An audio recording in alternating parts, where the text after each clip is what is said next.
Junior என்டிஆரை catch பண்ணின இவன் வேற மாதிரி படநாயகி சுரபி. எங்கேயும் எப்போதும் சரவணன் இயக்குன 2வது படம் இவன் வேற மாதிரி. விக்ரம் பிரபு நாயகனா நடிச்சிருந்த இந்த படத்தை டைட்டில போலவே வேற மாதிரியா இருக்கும்னு எதிர்பார்ப்புல தான் தியேட்டருக்கு போனாங்க. ஆனா படம் வேற மாதிரி இல்ல, பழைய மாவுல சுட்ட புளிச்ச தோசை மாதிரி தான் இருந்துச்சு.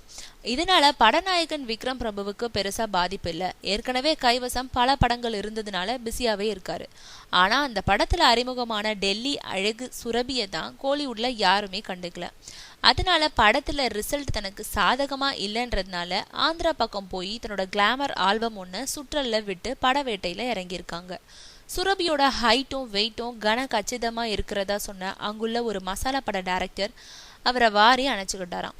அவசரத்துக்கு முன்னணி நடிகை யாரும் கிடைக்காம அல்லாடிக்கிட்டு இருந்த அவரு சுரபியை ஜூனியர் என்டிஆருக்கு ஜோடியாக்கி விட்டாராம்.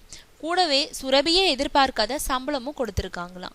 இதனால தெலுங்குல முதல் படத்திலேயே ஜூனியர் என்டிஆரோட நடிக்கும் அதிர்ஷ்டத்தை பெற்ற சுரபி தோல்வி முகத்தோட டெல்லிக்கே ரயில் ஏற இருந்தவர் இப்போ ஹைதராபாத்ல சகல சௌகரியங்களோட குடியேறி இருக்காங்களாம்.